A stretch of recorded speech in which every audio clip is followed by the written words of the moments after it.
Welcome to the podcast, A Drink with Derek. Follow comedian Derek Richards on Facebook, Twitter, and Instagram, and don't forget to subscribe to his YouTube channel and watch all episodes of the podcast. Now grab a drink and join your host, Derek Richards. And President Bush met with the Prime Minister of Italy yesterday. The Prime Minister does not speak English, so President Bush hired a translator. I don't know where they get these translators. Take a look. Di questo Columbus Day mi dà l'opportunità di rendere omaggio. He says, how you doing? Thanks for the invite. La nostra amicizia è un'amicizia speciale. Yeah, he says Italy and the US with type. Paisans. Capisce? Non solo mio personale con il presidente Bush. He says, come see him in Italy sometime. The women. Oh! Hey, what's happening? It's Derek Richards. It's a Drink with Derek here in Las Vegas. Oddly enough, my guest is also here in Las Vegas on the other side of town. We'll get to this gentleman here in just a moment.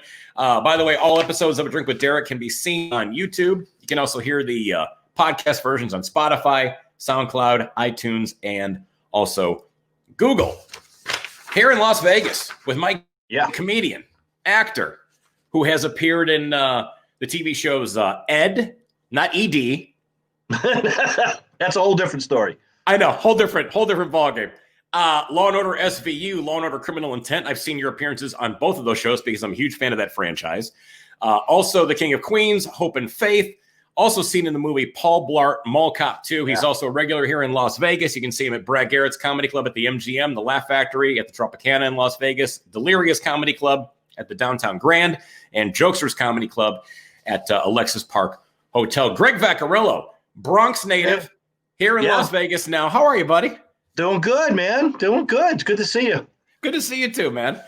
It's before we go any further, a couple of quick questions as we get to know our guest. Since you are an actor and you are Italian, your favorite actor, De Niro or Pacino? Tough. That's a tough one. I would have to say, oh, gosh. I think the best single performance I've ever seen was Pacino in Godfather 2. It was unbelievable. But I think a body of work for me, De Niro, maybe. Man, Raging Bull was such a great movie. And I remember seeing that, God, right after it came out when I was in college, geez, and seeing it on a big screen and just being enamored with him, I'm also a huge Robert Duvall fan. So like those three, as far as actors go, those three guys really. Well, I remember De Niro's performance in Cape Fear. Oh, the remake with, oh my God, that was, you want to talk about creepy? That is creepy. That's the thing that I love about some actors is the range that they can bring to their performances. Like and I'm not knocking anyone, but some people are just so kind of one note. Right. Do you know what I mean? It's always this. When you can do something like Goodfellas, Raging Bull, and Cape Fear, it's totally different kind of a totally different character. And to be able to pull that off, to pull that off like that, wow. Now, switching to comedy, your favorite Rodney Dangerfield movie, Caddyshack or Back to School? Ooh, I'm gonna have to go with Caddyshack. Yeah, that was on the other night. That was on the other night. Yeah, I can't not watch that when it comes on. That's interesting, Derek, because sometimes you're flipping around and you see something that you've seen 100 times and you just leave it on. And that's one of them, that's one of them because it's just so funny. And he was so brilliant, I was in New York City. I used to work at Dangerfield a lot when I was living there. And I was there the night that he passed away. Okay. And literally around the block from the club, 3, 4, 5 deep were flowers and candles and notes, cards.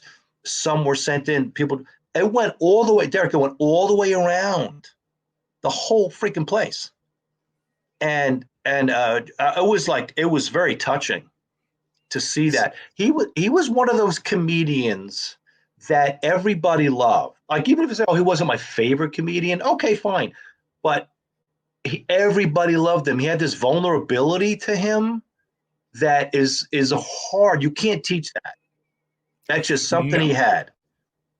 Yeah, he was one of the greats, and it's sad that club closed. Yeah, I know. I had heard someone was going to buy it, and I mean, it's one of those places that's just kind of iconic. Yeah, I mean, it needed to be updated. I mean, it looks like it did back in the 80s. I mean, they've done absolutely nothing to update it at all. I mean, there's still probably a bottle of what's that liqueur that goes in like a grasshopper, the green stuff. I can't remember. Cream de mint. Yeah. Cream de mint. Cream de mint. There is probably a bottle of Mohawk cream de mint sitting behind the bar from 1986. Yeah. And you probably couldn't even open it. It's probably just sealed shut. Yes, because all the sugar crystallizes around the top. That's like all the stuff that was in my parents' liquor cabinet because they weren't like monster drinkers. So the stuff would be sitting up there forever, and they pull it out on Easter, like, oh, look, we'll make a grasshopper. I'm like, this is not even, you could kill bugs with this now. Why are you drinking this? Yeah. And, did you ever work there? Yeah, I did a couple spots there through the years. I mean, it wasn't like I did an actual week gig there. Okay. Well, they had a waiter who worked there named Chario. Mm-hmm. And Chario was there from the beginning, like from the beginning of the club. And he was there until maybe a year ago. He passed away. I mean, he was in his 80s. And you didn't, maybe he wasn't working the nights that you were there, but he was there all the time. And he was like a mainstay in the place. If you walk, Chario was just a part of Dangerfields. And I mean, he was there for whatever year the club opened, Chario was there. Right. And they would just never get rid of him because he was just there. It was just like Dangerfields without Chario was what? It didn't make sense. And I mean, and he got to the point where I think the past couple of years that he was there, they would let him tell jokes on stage, like at the end of the night. And they were just street jokes, they weren't like, he wasn't writing material. Right. But Chario was part of that. He passed away, and it was like Chario died, but he was like 80-something years old. So it shouldn't have been shocking, but yet he was there for so long that it was. Like when I heard he died, I went, oh my God, Chario died. Like, that's unreal. And he just was there, man, and he served drinks, and he was from Cyprus, I believe. And I think it got to the point where, like, if you ordered a drink from him, he'd say, "Oh, I give you this instead," and he would just go, like you got what he wanted you to have, and you wouldn't argue with him. No, because what are you going to say? No, what are you going to say to an 80-year-old guy from Cyprus? It's like nothing. You say, "Thank you, sir. Thank you, sir. I'll have the cream de mint. Thank you. I'll have the cream de mint." Yeah. And I mean, and the fact that the place is closed is just unreal.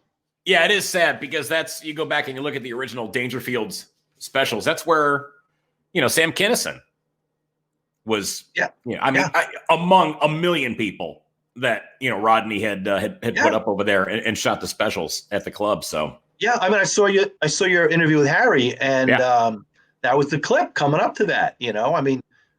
Dangerfields and Rodney Dangerfield did so much for comedians. Yeah. Like I think he genuinely loved comedians. And I don't know if anybody's really done that since, where it was the purpose of this is to bring attention to these really funny comedians who look how many of them just took off like after that, so many of them. Definitely.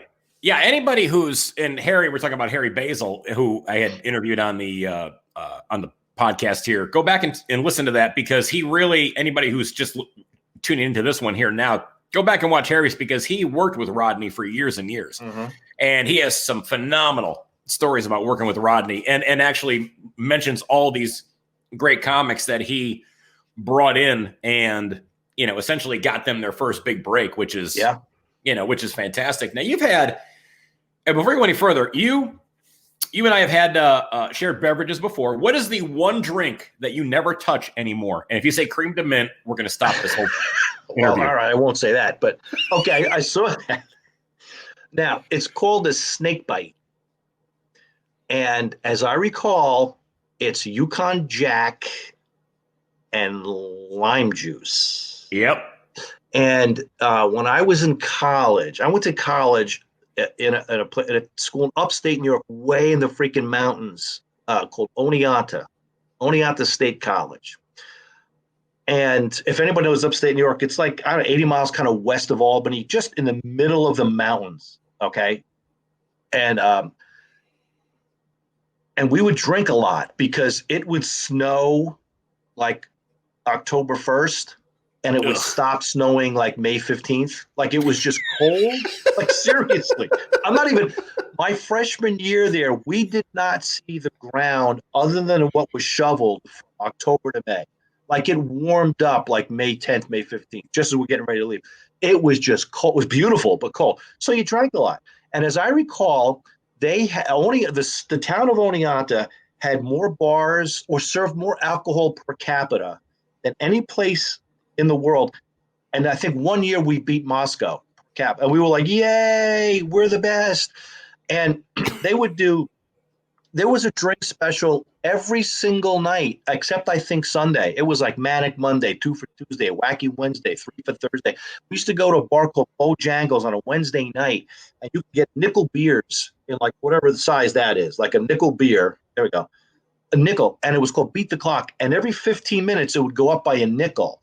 So even if you got there at 10 o'clock, you were still paying 30 cents for like a glass of beer. I unlimited, by the way. It wasn't like it was 2 per customer. So it was unlimited. And so one night we're out, and for some reason, somebody was ordering snake bites. It's a shot. Uh-huh. And, you're 20 years old. Yeah, I'm invincible. I can do whatever I want.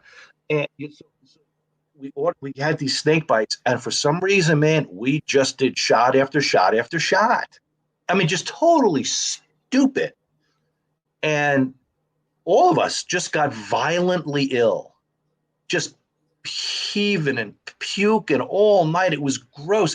And after that, even me saying the word like Yukon Jack makes me go, oh. And that was over 30 years ago. I will not touch it.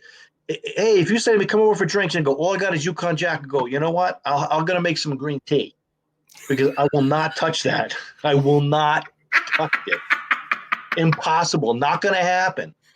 And then the second one that I won't drink is tequila because it's too good.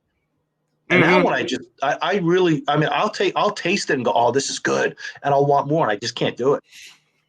Yeah, that's one. If you get a good tequila, you can legitimately taste the difference. Absolutely. If you're just going to sip it or even knock it back as a shot, you can legitimately tell the difference. Now you went to before you got into comedy 3 lifetimes ago. Yeah, you got your teaching degree up there. Well, actually, you know what? I didn't get it in Oneonta. I graduated college, and then I went back a couple years later. I got my teaching degree. Did you end up teaching? I did for a very short time, Derek, because I figured, I'll do this. And I had started doing comedy. Right. And improv and all that. And then I thought, wow, I'm starting to get work, and I'm starting to have to travel. And you really can't do both of those things. You can't if you're going to be a teacher, you got to be a teacher. Or if you're going to be a comedian, you got to be a comedian or find some other way to make, supplementary income. So I started substitute teaching. I would substitute teach a lot. I did that for years while I was doing comedy. Because if I couldn't make it, if I was on the road, I just wouldn't have to go to work. It wasn't like I got penalized for being absent. I would just tell them I'm not going to be here next week. And so they wouldn't call me. But subbing, man, let me tell you something. I would do shows. There were times there I would do shows like in Manhattan. You go into the city, bang, you hit a couple shows. You get home at 12, 1 o'clock in the morning, and you're up at 5:30, the phone ringing. Can you sub today? We have a math teacher out sick. Okay. And you do it because I need the money, right? So you'd be in there subbing, but you got to be on your toes, and you're exhausted because you had maybe 4 or 5 hours of sleep, and you got more shows that night. So I would go home. I get home, let's say 3:30, crash for a couple hours, get up, go into Manhattan, do shows, whatever the case is. So sometimes it would really, oh my God, it would beat you up, physically. And then you're like, you're kind of half-assing it because I'm exhausted subbing, and then I'm exhausted on stage. But sometimes you're not doing either one well. That's what I'm thinking, yeah. But so there were times that I would just have to say, look, I can't sub next week, even though I'm home, just because I had shows and, couldn't do it. Did any of the students come up and ask you, Mr. Vaccariello, why do you smell like Yukon Jack and lime juice? Actually, I had a couple of them offer me Yukon Jack, but yeah, I try. I'd be in there. I found out you're not supposed to drink when you're subbing. I thought you could drink. I thought only full-time teachers couldn't drink. I thought a substitute drink. Hey, is that your union contract? You need to pull that up. I'm gonna read that. Yeah, I should read that. I subbed. File a lawsuit. I used to sub out here in Vegas too for a while. Wow. I did it in Vegas. Yeah. I used to go out to Sandy Valley, which people don't know where that is. If you get on a 15 head toward Cali, it's like the next to last exit before you hit like the California border, right by Jean and Prim and all that. Prim, yeah. Sandy Valley has a school called Sandy Valley, and nobody would want to go out there because it was such a long drive. But I'm like, I'll go, and I used to go there all the time, and I would sub and then do shows at night in Vegas because you know what? It's a really small school, kindergarten through 12th grade, literally. Like they've got kids there that have only been to that school. They started in kindergarten and they graduated after 12th grade. And that's the kind of little town it is. Well, and as horrible as Nevada public schools are, they should have made you the superintendent. Dude, I was actually up for the job. But I'm sure. But I had to do something. I had a gig or something. Yeah. So I was up for the job. But so I used to go out there and sub, but I haven't done that in years. But I would. Well, you've had a great career doing comedy. Of course, everything is obviously hit a screeching halt right now for pretty much all comedians, unless you're getting a chance to work in a red state. Right. I mean, I'm not trying to politicize this, but it's the truth. It's the truth. And you can do shows here in Las Vegas. There's a couple of venues that are open doing shows right now. But you've had a fantastic acting career. I've really enjoyed it. Yeah. You've had some really, really cool stuff. And I'm a huge fan of the Law and Order franchise. You were on SVU and also on Criminal Intent. SVU, first off, Mariska Hargitay, Ice-T, Belzer. I mean, like I said, I watch the marathons all the time. Yeah. I'll tell you what. The first one first of all, they were phenomenal people to work with. Honest to God, you couldn't ask for a more professional, nicer group of people than the people that I did those shows with. And I did like 5 or 6 of the SVUs, just super people. But the first one that I did, of course, I'm nervous, right? I mean, I'm doing a scene with Mariska Hargitay, Stabler, Chris Merloni. I mean, I'm like, oh my God, these people are like the real deal. And I'm working with them. And I wasn't working with Belzer or Ice-T on my first one. But the first time I did it, we're on location. We're downtown Manhattan on location. I'm there early. They give me like a little trailer, and they come to get me. They knock on your door. Oh, Mr. Vaccariello, they're ready for you on the set. And I wish I could tell you I was calm, cool, and collected. It would say, hey, nothing but a thing. I was freaking nervous because of who I'm. It's a major television show, first of all. And secondly, I'm working with these well-known actors. So anyway, the girl comes to get me. We're walking down somewhere in Manhattan, Lower Manhattan. We're walking down the sidewalk to go to the set. And she says to me, oh, we have to get Miss Hargitay. And I'm like, okay, great. So she knocks on the door. And I was playing a police officer. So I'm in full uniform. But when you're not on the set, you cannot have certain things on, or you're impersonating a police officer, okay? So I just threw a jacket over my badge, my fake, the prop gun was gone, so that nobody can say, officer, help. Because I'll be like, I don't know, what do you need from me, or some crazy sniper thinking I'm a cop, So anyway, we get Mariska Hargitay. She comes out, the girl, the assistant director, whatever, she introduces us. She was very nice. Mariska Hargitay was very nice. And as we're walking, the girl says, "Oh my God, I forgot something. I got to run back. Greg, would you please make sure you get Mariska to the set?" I'm like, "Of course, no problem." We're walking down the sidewalk, and there are what I call civilians. It's New York. There's people all over the place. And she says to me, "So how long are you on the job for?" And I'm like, "I'm not on the job." That means like, how long you been a cop on the job? She goes, Okay. "Yeah." She goes, "Yeah, you are." I said, "No, I'm not. I'm not on the job." She goes, "Well, what are you doing here?" So I pull out my sides, the mini version of the script. I go, "I'm doing a scene Right. with you." She goes, "Oh my God, you're an actor?" I go, "Yeah."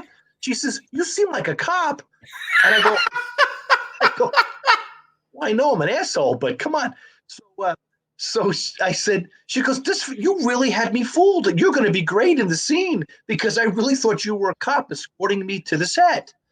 And I said, "Would a cop be wearing a denim jacket over his uniform?" She's like, "No, I guess not. I didn't see that." So she was a doll. She goes, "Well, let's run lines. Let's run lines." I'm nervous, because it was the first episode back after whatever, the hiatus and all that. Right. So I'm walking down. She probably wouldn't remember this for anything in the world, but I remember it like it was this last week. We're walking down the sidewalk in Manhattan. I'm running lines with Mariska Hargitay.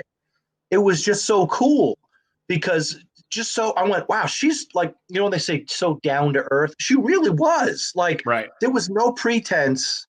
All she cared about was getting the scene right. And I go, well, there you go. That's what you do. We're acting. We're actors. In other words, I felt like in a weird way, I was her peer. Right. Even though she was this highly established, well-known actress, she didn't treat me like anything other than we're doing a scene together. Let's get it right. That's so So cool. it was really cool. And then Chris Maloney was the same way. When I met him, we did the scene, the whole bit. It was great. And I did a bunch of those. I did 4, 5, 6 of those, I think. Now you did an episode with Ice-T Yeah. and Richard Belzer. Right. Yeah, yes. You were in a scene with the two of them. Yes. So this is like the last one that I did. And that's the first time I'm working with all 4 of the main characters. So I knew Mariska Hargitay, I knew Chris Maloney a bit. It's not like they don't know me by name, but they know me that we've worked together. Right. And so we're shooting on location again. We're in an apartment building somewhere in Manhattan. We're in the lobby. And it was kind of an awkward little thing because I was in the scene with all 4 of them, and they had to exit the building at the exact proper moment. So Mariska Hargitay, Chris Maloney exited. Then at the exact moment, Ice-T and Richard Belzer would have to exit. And at the exact precise moment, I would have to exit. And it all had to be worked out because of the lines. Everybody had lines, and you can't step on it. You can't come out too soon and jump on their lines. You can't come out too late, or it's awkward. Like it's supposed to be like this. Anyway, Right. the long and short of it was they were able to get Maloney and Hargitay out of the building. And then we were waiting for how to figure out how to get everybody else out. So it's a long time while they're figuring. I mean, like half an hour, 40 minutes go by. And Ice-T and Richard Belzer obviously know each other, and they're kibitzing back and forth, chit chat. And then finally it stops because, they're done. So I'm standing there, I'm looking at Richard Belzer. As a comedian, I'm going, this guy to me is like an icon. You know what I mean? He's just an icon.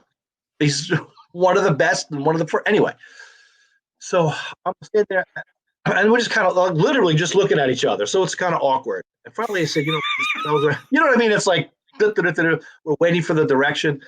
And I said, Mr. Belzer, I said, listen, I hate to bother you, but I said, I'm a stand-up comic myself, and I just want to thank you, for everything you've done for comedy and comedians. And God, I've watched you. And he kind of went, oh, okay. I'm like, oh, okay. It was just kind of a little weird. Right. And I just felt like now I'm like a little embarrassed, So, and Ice-T is just standing there like, wow. And then so I looked over at Ice-T. That's kind of a douchey response. If somebody's being very kind and very forthcoming like that, it wasn't like you were hounding him for a bunch of autographs and pictures. You were just stating your admiration for his craft. Yeah. And then he kind of, he's like, yeah. And I'm like, so, and it wasn't the Irish in me would be going, well, then go fuck yourself. Oh, yeah, exactly. Exactly. And the thing, Derek, it wasn't like I was bothering him as we were working, like in between shoot. It was like an awkwardly long time of just standing there. Right. Half an hour, 40 minutes, something like that went by. So I gave him his respectful, and I never bother people. I never. Right. You're on the set, you're working, but they obviously had been BSing back and forth. Sure. Anyway, so I turned to Ice-T and I said, Mr. Ice-T, I'm a rapper too. And I just want to thank you for everything you've done for rappers. I really appreciate it. Right? So he starts laughing. He goes, yeah. What's your rapper name? I go, Italian Ice, yeah. And I did that. And I just stepped. I mean, we were literally 3 or 4 feet away from each other. It wasn't like it was from across the room where, hey, can I? So I just stand there looking. So I just step back and he starts laughing. He just, and Richard Belzer started laughing a little bit too. I'm always very respectful of people's privacy and their proximity. I'm not going to bother you if we're working together and I know who you are. If it's quiet time, we're done. I could say something maybe, but I don't like bothering celebrities ever. But well, and Belzer could have also, in his defense, he could have also just been having a shitty day. You never know what. Absolutely, you never know. I mean, absolutely. I would never like put him. That's just what happened. And he's kind of like that. For him going, that may have been, oh my God, thank you so much. I really appreciate it. Like, I don't know him. He just may be that kind of guy where it's just, oh, thanks. And that could have been to him, like, hugging me, so I didn't take it personally or thought he was being rude. It just could have been, that's him. But I did feel kind of like, oh man, maybe I shouldn't have done that. But then when I said that to Ice-T, he just started laughing. Italian Ice. I love that. Now, you were on the Criminal Intent franchise, or the Criminal Intent branch of the Law and Order franchise. Right. Vincent D'Onofrio, you did a scene with him, didn't you? Yes, I did. Is he brilliant or insane? Yeah, okay. You know what? Maybe both, but I'll tell you, I know he's brilliant. He's a great actor, phenomenal actor, but he just has that look when I'm watching the show. I'm like, this guy, and I've seen him in other projects also. Yeah. But I mean, he looks like he could just be unhinged. Yeah. You watch him in Daredevil. If you've never seen Daredevil, check him out in Daredevil. I tell you what, crap. Oh my God. Probably somebody looking for insurance. Buy me some health insurance. Sorry about that. But when I did the scene with D'Onofrio, I play a security guard in a jewelry store. Yep. Okay. So, and the thing is, Interpol let everybody know that this famous jewel thief is out and she's around. So they sent pictures of her everywhere. And she came into the jewelry store that I was supposed to be guarding. Right. I never even noticed her. Right. I just went, wow. I never even knew it was her, even though I should have, if I was really a security guard. So she winds up robbing the place and he comes in they think it was her. So he comes in to check the place out and ask me questions and all that kind of stuff. And there was one little scene where I'll tell you it was really interesting, without boring with all of it. He wanted something changed on the set. We were in an actual jewelry store and he wanted something changed. He didn't think it made sense. And when you heard his side of it, you go, okay, I see what he's saying. He wanted something done to the store to make it more realistic, he felt. And when I heard him explain it, I went, this guy knows what he's talking about. And also for me, it meant shutting down for the day. They would make the change and having to come back tomorrow, which meant more money for me. I'm another day on the set. That's great. Right. He says, I don't care what it costs. I'll pay for it all. But he was so precise about wanting to get this jewelry store, something done to the window where they would kind of smoke it out a little bit. Anyway, it all made perfect sense when he explained it.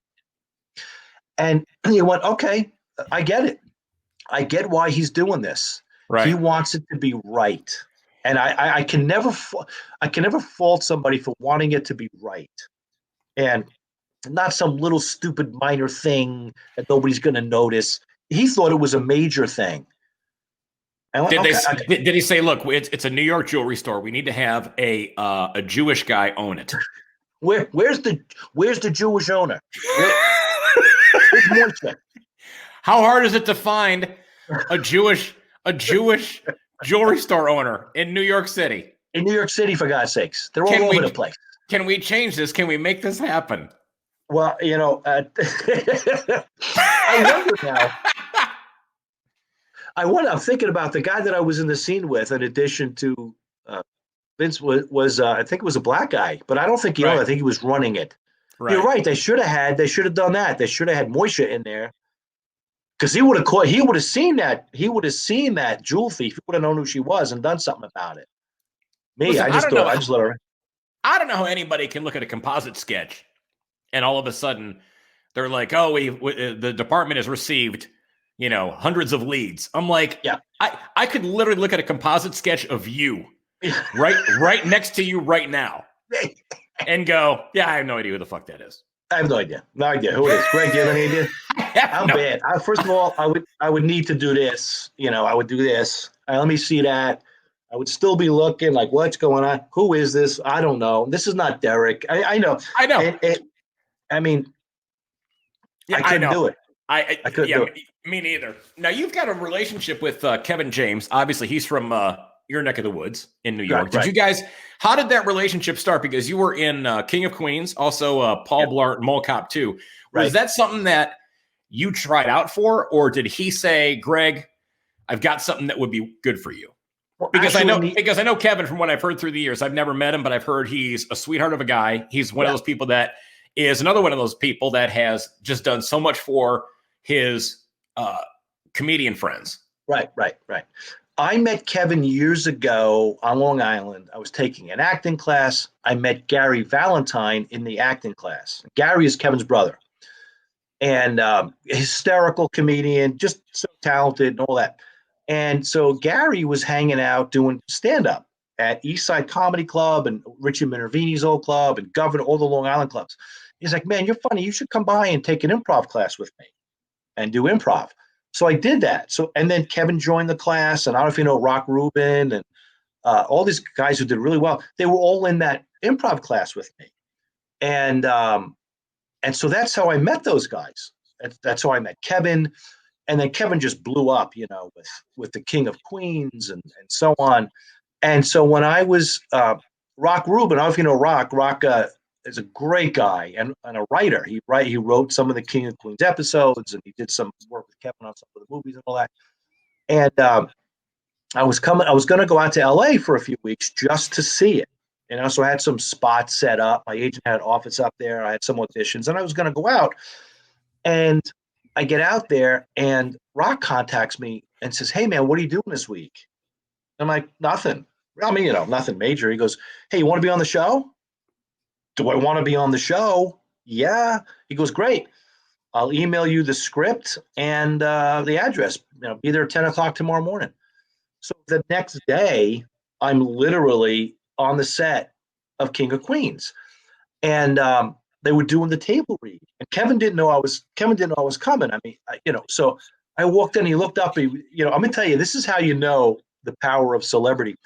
I walked in, and I'm like, I didn't know really where I was. Someone told me, go in there, go down that hallway and open the door. Okay, I walk in, and there's everybody. I mean, the King of Queens cast and all that stuff. So I don't know what's wrong with my hat, but anyway, so I walk in, and maybe it's me, maybe it's not the hat. Let me see. Anyway, so I walk in, and there's everybody. Perfect. Leah Remini, Kevin, the whole bit, and Rock Rubin was there. He happened to write the episode. He goes, "Hey, back." And Kevin looks up and goes, "Oh my God, I didn't know you were coming. Nobody told me." And he hugged me hello. After that, I was Mr. Vaccariello. Can we get you anything? What do you need? Because they saw Kevin didn't just go, "Hey, good to see you." It was like a hug. Right. And I'm like, "Can I take your bag? Can I get you? Would you like some coffee?" I'm like, "Dude, I'm fine. Like, it's fine." So, but they always, even during the week, during rehearsal, they would check in on me. "Everything okay, Mr. Vaccariello?" I go, "Drop the Mr. Vaccariello first of all." Call me by my code name, Snakebite. Hashtag Snakebite, please. And so they would, and it was a wonderful experience. Wonderful experience. I mean, very professional. They're there to work. Doing a sitcom is hard. The easier it looks on TV, the harder they work that week. In my opinion, it's hard work, man. You're there from morning until night, and you're rehearsing all day because when it comes time to shoot, you're shooting. It's got to be done, Friday night from 6 to 10. Let's go. And you got to have your lines and the whole thing down. You got to be ready to go. But it's fun along the way. When you're working with Kevin, it's going to be fun along the way, but you're going to work, man. It's, don't show up late. have your lines down. Let's get this right. And we shot. It was a lot of fun to do it, man. It really was. It was exciting. Why did So you when end up? Mall Go ahead. Cop 2 came up, it was the same thing. Rock Rubin called me. He's like, "Hey, buddy, we're shooting Mall Cop 2 in Vegas." I'm like, "Oh, yeah, great." He goes, "You want to be in the movie?" I'm like, "Yeah." What do you mean? Of course. He goes, "Okay, I'll email you the stuff." And so I got the script, and they arranged, wardrobe fitting, and so I got to play a Vegas cop interviewing Kevin during Paul Blart. When I don't know if you saw the movie, but his daughter was missing, and so I'm interviewing him in his hotel room about where she might be and all that kind of stuff. And it was really a lot of fun. Again, but it's work, man. Like, it's not playtime. You're shooting a No, major production. no. I mean, yeah, there's a lot of money involved. There's a lot of people on hand to take care of Yep. things, and so yeah, you Yep. can't afford to have somebody coming in there and half-ass it. No, No, not by you any can't means. do it. No. What? Now you lived in LA for a Yeah. while. Yeah. What made you leave Los Angeles? I was there for 4 years, Derek, and I thought after 4 years, I had made like a little headway, honestly, but nothing like, wow, I can't leave here. It wasn't like I was getting a lot of auditions. I got a few callbacks, things like that. I got on the Tonight Show a couple times, but it wasn't like I was really killing it in LA. Right. And I had met my now ex-wife actually in Vegas. I was doing a show. And we had kept in touch and we were visiting back and forth. And like at some point you say to yourself, we're not in college anymore. The weekend visits, it's not enough. You're at a certain age where you go, either we move on and get serious about this or we end it. Right. Do you know what I mean? Sure. So, and I'm thinking, I don't love LA. It was fine. It's fine. I mean, if I ever got on a TV show and I go, we're shooting in LA, I'm there in a second. It's not a problem. It's just that it wasn't like I was killing it, like I said. Well, and you're certainly close enough here in Vegas where you could go ahead and shoot over to LA, hop a flight, 45-minute Southwest flight from Vegas to Burbank. Yeah. Or Yeah, LA, that's what I've whatever. done. I've done it a couple times. And even if you're going to be there for a couple days, just drive over in a few hours Right. or fly and rent a car, whatever it is. It's not a problem. So that's why I left LA. It was to come to Vegas and, go from there. So that's what brought me to Vegas. Well, now you spent a lot of time working on cruise ships, and Yeah. everybody seems to think that is this insanely glamorous gig. What does the layperson, and I've worked cruise ships not as much as you, but you've worked them a lot in the past couple of years. Yeah. What does the layperson not understand about working cruise ships? I think, well, I don't know who said this. Some entertainer said it. Some comic said it a few years ago. We don't get paid to work or to do shows. We get paid to travel. And that's not like I'm traveling till they mean getting to the airport, switching ships, catching a shuttle from Miami to Fort Lauderdale to fly to, it's all that. It's all of that can really get to you. Now, I'm not complaining about it because it's part of the job. I said yes. I took the gig. I'm not complaining about it. It's just that, like, there are times when you'll fly internationally and have a 30-minute layover, and you have to get through customs, security, get your suitcase because it's international. You have to go get it, bring it, and you've got 30 minutes to do it. Mm-hmm. And then catch a flight maybe to another ship that you can't miss. If you miss this flight, you miss the ship. It's your fault. You're not going to get paid. Right. So sometimes that stress level is very high to make sure that you can get all this done, in the right amount of time. And they'll tell you, like the cruise line will tell you, like when they book it, no, we've done this before. You'll make it. And I've never not made it. Right. But you're sitting there going, uh-oh, we should have taken off 3 minutes ago. It's now a 27-minute layover.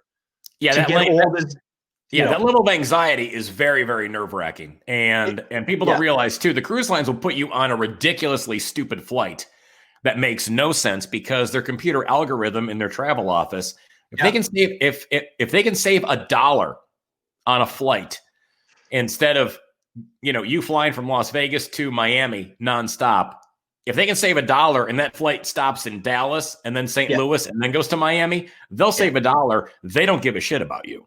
Yeah.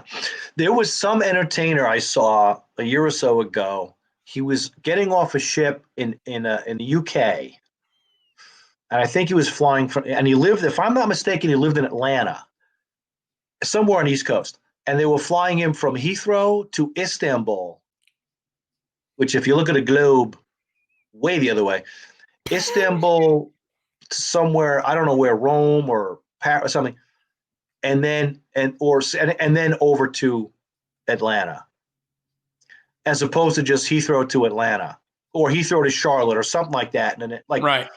But I don't even think I think you're right. I think it's just an algorithm. They just punch it in and the computer spits it out. I don't think anybody looks at it and goes, "Why are we flying this guy?" So it takes you sometimes like a day and a half to get home, and it's a 6-hour flight. Like that's the part that can be difficult sometimes. But right. But I knew that going in, so that's what happens sometimes. And other times it's just perfect. You go, "That's a great flight." Oh, they're flying me direct, Miami to Vegas. That's nice. Right. Yeah, that's great. But I mean, there were times when I one time had a cruise booked, and then 2 weeks before the cruise, they asked if I was available the next week, and I said yes. So that's two separate cruises. I thought they would have tied it together, but they flew me from Vegas to Miami, Miami to Vegas. 6 hours later, Vegas to Miami. Or maybe it was like Fort Lauderdale, Miami. But I'm like, I'm right there. Oh, yeah. And I said, is there any way I can skip the flight back to Vegas? And then because it's literally six, I didn't even leave the airport, Derek. I literally just sat at the terminal because it was 6 hours later. They're like, "No, we can't do that." Now, other people have told me, just don't get on the plane. Right. Like, just don't fly from Florida to Vegas, Vegas to Florida. Just skip it. And just stay in Florida. Get yourself a room. It'll be worth it. Well, that can keep your whole itinerary, though. Yeah, but so in other words, yeah, there were, I guess, but I mean, if you don't get on, I mean, because that's like a round trip ticket, and if it's all purchased as one big thing, because I've heard that before. I'm like, just don't get on the plane, and then you don't, and then your return flight is screwed. Well, now you're sitting there like a douchebag, going, "Oh, okay." I don't have. Well, that's what I always worry about. Right? That's what I worry about because it was actually two separate purchases. Right. Because they purchased the second one, but then the first one came up last minute, so then they had to purchase that one. And I guess to change it, I don't know. To change it would have been too much. But I've had people tell me that just don't get on the plane. But I'm like, I could see being. It's one thing to maybe not fly home and stay there, but that flight from Vegas out, then we go, "Where was this guy?" And we're just going to cancel the whole thing. Yeah, you don't want to. Yeah, you don't want to bring common sense to the party with some of these people. It's often not even the cruise's fault per se. No. And the person working in the travel office, I mean, they're booking a million different people. There's a ton of entertainers that are coming and going. I mean, it could be officers, could be whatever. So I mean, they're just trying to get people from point A to point B. And they're not sitting there thinking, "Oh, well, let's look at the hardships of Greg Vaccariello." yeah, I know, right? How will this sexy man? Yeah. How will Snakebite react to us if we? Snakebite. Yeah, it's not like it's one person sitting there worried about my flights all day. Exactly. They've got me. Well, they should. They should. Well, they should worry about me. That's true. They should worry about you. They should. But anyway, my point is that's just the reality of it, and it's been like that forever. And you say, why can't they just do something about that? They're focused on, like you said, hundreds of entertainers. Going all on exactly on 40. And that doesn't count. That doesn't count. Exactly. You go literally. Yes, it's all over the world. So it's not. It's international. It's national. It's all these things. And then getting me a hotel because they'll fly you in the day before. Right. So if it starts on Tuesday, you fly in Monday. And so I got to get a hotel. And it's all that work that they do. I can't even imagine working in the travel office. Well, I wouldn't want to mess with you because I read your resume on your website, and it says you can handle firearms. Oh, yeah. So I would put that right up front. You put that like in your bio, the first line, "I can handle firearms," because that would maybe give some people pause about screwing you over on your flights. or on your travel. Hey, just a suggestion. I have ideas. They're not all good ones, but I've got ideas. No, but you're always thinking, maybe I should. Do you ever see, remember when you mentioned Bob Nelson's name before? He used to do this thing. He would come out and he'd have a jacket on. He would say, look, with something like, don't heckle me, whatever, I don't like it. And then he'd take the jacket off and he would turn around. There'd be a gun in his belt. I should just do something like that, You when should. I called him. You should. Now you can handle firearms, and also according to your resume, you are a good dancer. What is your no, don't backpedal because now you're in an audition, and I looked at your resume and it says you're a good dancer. And I'm going to say, Greg, what is your dance specialty? Yeah. I would call it freestyle, Derek. Like I have no I saw that. I go, what's funny that you picked up on that, because I've actually this week am updating my resume and all that on my website and different things. And I'm like, I think I put that in there 20 years ago. Right. I was more nimble. But I can dance to music, but I am not a trained dancer. Like some people, they know how to square dance. They know their ballet, whatever. And we know, living in Vegas, how many dancers do we see? And those people are dancers. I can just kind of move and do a thing. I auditioned for a movie called The Producers years ago. Okay. And my agent sends me in, and it's like, you're going to play you auditioned to play one of the inmates there. I'm like, okay, it's The Producers, great, big production. And I go in and I'm looking, it's like, let's say it's a 1:00 audition. I get in there somewhere downtown Manhattan. I get in, I look in the room. It's a huge room. They're holding the auditions, and I see a lot of guys dancing in there. Right. And so I call my agent. I'm like, dude, there's a lot of, the early audition at dancing, and goes, yeah, they're going to want you to dance, but they're not looking for real dancers. They want guys who can't dance. I'm like, well, that's kind of me, I guess. So anyway, we open up, and there's a choreographer there. And dude, we had to learn this dance move. We had to learn, the thing, but it was supposed to be the guys that can't dance who are dancing. Okay, right. So that's fine. And I just can't dance at all. I mean, I could goof dance and funny dance, but I can't. Right. You wouldn't look at me and go, "Wow, that guy, he's really good." I'm no Gregory Hines, Greg Vaccariello. So often confused. Yes, often confused. You're often confused with a deceased African American. I know, really. So I go in there and I do this audition, and I'm like, this is not going to happen, and I'm kind of goofing around, whatever. And I call my agent. I'm like, hey man, I think I may have blown it. I think they were looking for us to really care about learning how to dance. He's like, don't worry about it, whatever. I got the call back. I actually got a call back for the part, but it was like 2 weeks later. Right. Like, that was weird. I don't remember the dance moves. We go in and we do it again. And then I get a call. You got the part. I'm like, this is a pretty good scene. Like, I don't have any lines, but it's a focus of the scene is going to be they're training us how to dance. That was the idea. Right. Inmates who can't dance. And I'm going to be on camera a lot. And I couldn't believe it. I'm like, I got the part. They actually picked me. I guess you suck so bad. Anyway, whatever. So we get the part. I get the part. And then I don't hear anything for weeks. Then we get my shoot schedule. And I show up early morning. It was in January, I think, Derek, February, freezing cold, early morning, some downtown Manhattan somewhere. Show up, and I see a bunch of the guys that I knew from the audition. And they're like, hey, man, where you been? Like, what do you mean where I've been? I go, you haven't been to any of the rehearsals. Like, rehearsals? What are you talking about, rehearsals? Oh, no. So, like, we've been rehearsing for like 2 weeks. I'm like, you're kidding. Like, no. So it's like a weird day. It's like a Saturday, Sunday morning. I call my agent at home. I woke him up. It was fine. I'm like, hey, Tom, man, these guys are telling me I'm supposed to be at a rehearsal for 2 weeks. A, that's a lot of money. Right? I mean, you show up, you get paid for that. He's like, I don't know what to tell you. Then nobody ever contacted me about rehearsal. So I check in. I said, I'm one of the dancers. And the girl's looking, I don't see your name. I'm like, wow, this is a mistake. Oh, no. Then she goes, oh, no, you're inmate number 47. I'm like, what? You're inmate number 47. You're supposed to be just sitting in your jail cell. I'm like, what? I wouldn't have gotten up at 3:00 in the morning for that. Do you know what I mean? Yeah. So I called my agent back. He's like, dude, it's up to you. If you want to leave, leave, or stay, you can stay and do it.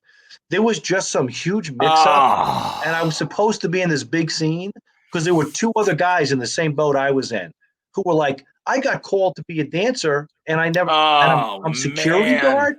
Oh, and that sucks. Another guy, his wife was due any day, and he thought this could be like his big break. So he flew his mother-in-law in case she had the baby, and he was inmate 46.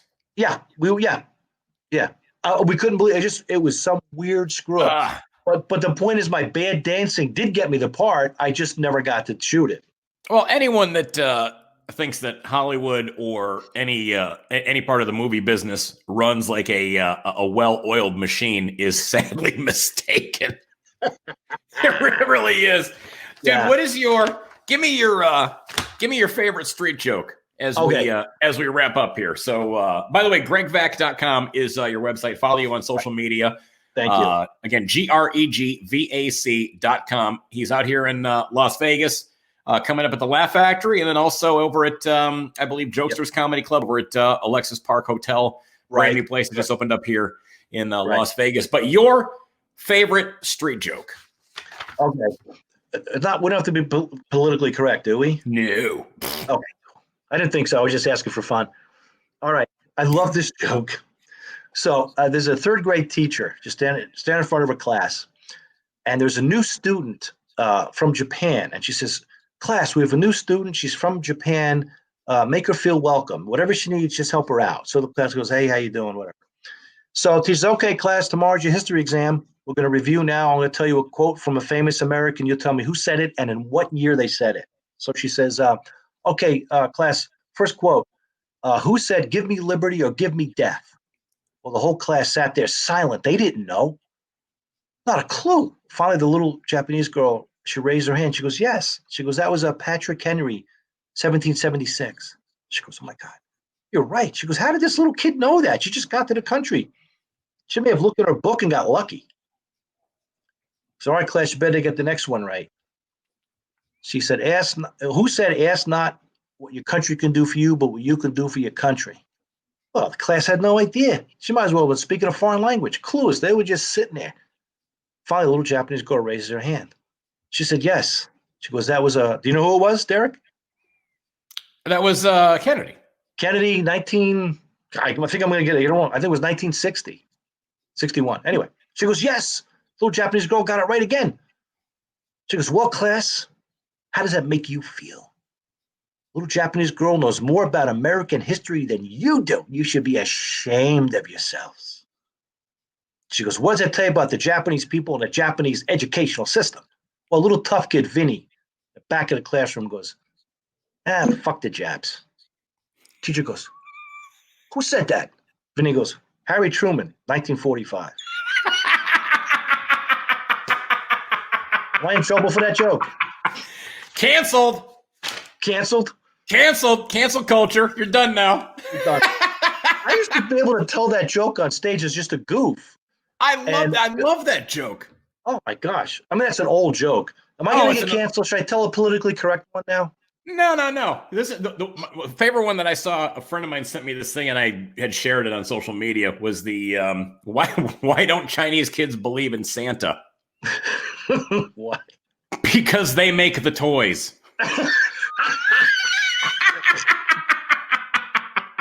That is hysterical. I love that. That's it's so damn stupid. Greg, I love you, man.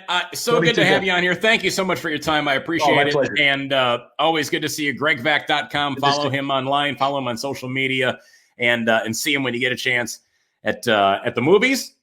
Paul Blart Mall Cop 2. You can rent it, of course. Yep, get on the Law & Order franchise, and I'm sure you will see an episode of Vaccariello. Good to see you, buddy. Okay, well, thanks, Derek. See you, pal. Thanks for listening to A Drink with Derek. Find out when Derek is appearing near you by checking out DerekRichards.com. See you next time for A Drink with Derek.